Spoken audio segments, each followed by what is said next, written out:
पिंपळगाव सोसायटीत 1 जूनचा सामुदायिक वाढदिवस साजरा। आपण अनेकांचे सामुदायिक विवाह सोहळे पाहिलेत, पण सामुदायिक वाढदिवस पाहिलाय का?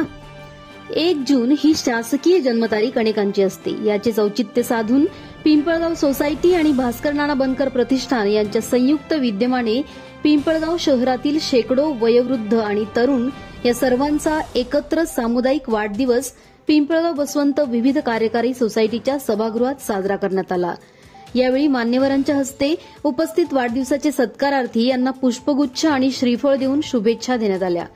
पिंपळगाव ग्रामपालिकेच्या माध्यमातून तत्कालीन सरपंच भास्कर नाना बनकर यांनी ज्या व्यक्तीचा वाढदिवस आहे त्या व्यक्तीला घरपोच वाढदिवसाची शुभेच्छा पत्रकं देण्याचा उपक्रम सुरू केला होता। अनेक व्यक्ती सदर पत्र प्राप्त होताच आनंद व्यक्त करत होते। सोशल मीडियावर ती शुभेच्छा पत्र टाकून ग्रामपालिकेचे तसेच भास्कर नाना बनकर प्रतिष्ठानचे आभार व्यक्त करत होते। मात्र ग्रामपंचायतीचे रूपांतर नगर परिषदेमध्ये झाल्यानंतर ग्रामपालिकेची ती वाढदिवस शुभेच्छा पत्र बंद झाली। तरी फोन मेसेजवर भास्करराव बनकर हे शुभेच्छा देत असतात। मात्र 1 जून हा शेकडो बांधवांचा वाढदिवस असल्याने यानिमित्त सामुदायिक वाढदिवस साजरा करण्याचा संकल्प भास्कर नाना बनकर प्रतिष्ठानच्या वतीने करण्यात आला आणि तो वाढदिवस सोहळा मोठ्या दिमाखात पिंपळगाव बसवंत सोसायटीत संपन्न झाला।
पिंपळगाव शहरामध्ये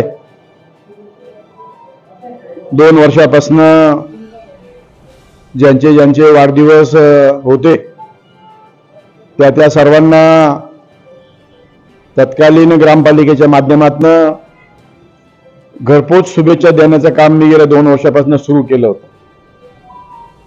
आणि यावर्षी मी असा निर्णय घेतला होता की पत्ररूपी शुभेच्छा देण्यापेक्षा आपण त्यांना सगळ्यांना बोलवावं, त्यांचं मनोगत जाणून घ्यावं व काही ज्येष्ठांचं मार्गदर्शन व्हावं व प्रत्येकाच्या कुणी शेतकरी असेल, कुणी व्यावसायिक असेल, कुणी इतर व्यवसाय करत असतील तर त्या व्यवसायामध्ये त्यांना पाठबळ मिळावं व पाठीवर शाबासकीची थाप मिळावी यासाठी आज पिंपळगाव शहरातील जवळजवळ 35 लोकांना आम्ही पाचारण केलं होतं। त्यातले काही बाहेरगावी गेलेले होते आणि जे चुकून कोणी आले नसतील आणि ज्यांचा वाढदिवस आज असेल पिंपळगाव शहरातील त्या सर्वांना, उदाहरणार्थ मग आमचे संपतराव विधाते असतील, गणपतराव विधाते असतील, अजय गायकवाड असतील, अशा अनेक आम्ही पाचारण केलं होतं।